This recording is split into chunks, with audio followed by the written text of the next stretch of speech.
Something very disturbing is happening that almost nobody is talking about, but we're going to talk about it. You look at the headlines and you see Trump scandals, economic chaos, but there's something else that's happening. According to new data compiled by Senator Adam Schiff, ICE and CBP have approved over $414 million in weapons contracts in just a single year. This includes millions of dollars in precision long guns, essentially AR-style rifles, millions for more Glock handguns, 30 million for ammunition, 25 million for non-lethal weapons like tasers, pepper spray, and tear gas. One contract alone involves rifles that are described as military spec AR-style weapons. Now, you might say, all right, well, ICE has weapons. Yeah, they do. But ICE is not the army. It's not fighting a foreign war. It's a domestic immigration enforcement agency. Why is it stockpiling weapons that make it look like they are about to deploy a war in the United States? Well, because it's kind of what they've been testing.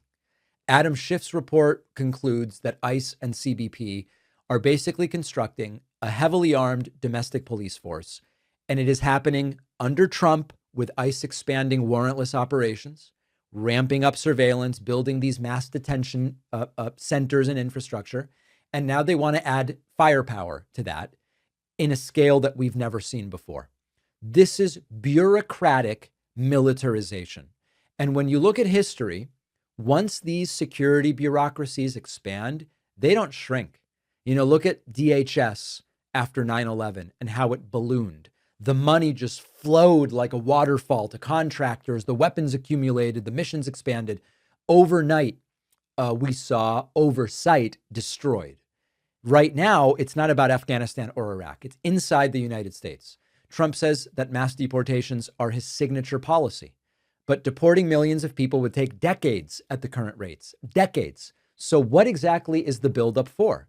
If the goal is just routine immigration enforcement, you don't really need warehouses full of AR-style rifles and tens of millions of dollars in ammunition. You just don't need it.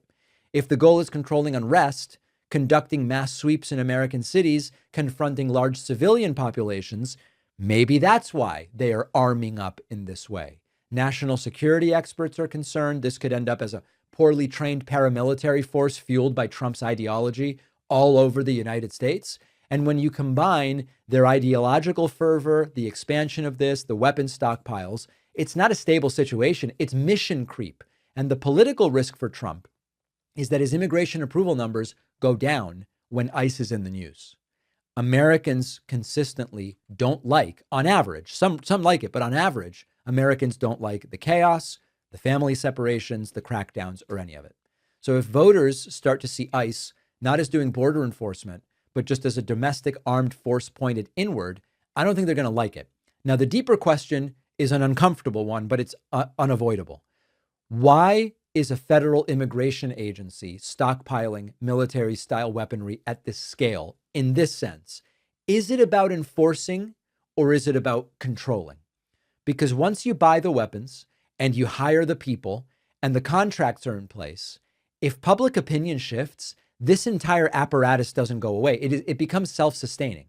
Trump built his brand attacking forever wars.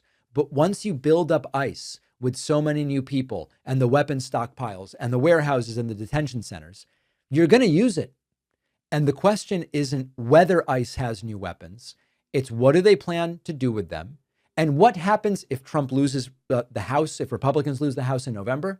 What happens once Trump is gone to this rapidly expanding domestic force? It's terrifying. And almost nobody is talking about it, but we should be.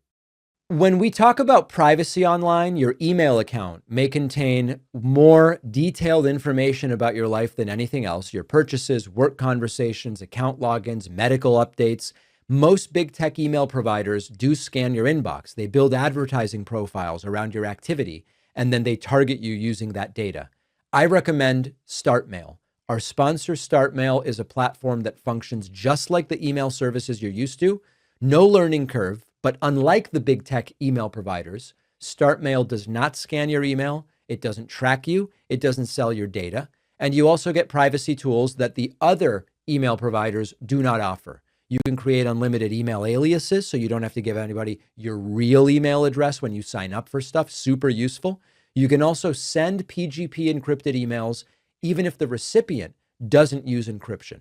Switching to StartMail is really easy. You migrate your emails and contacts with a few clicks. Go to startmail.com/Pakman to get 50% off your first year. The link is in the description.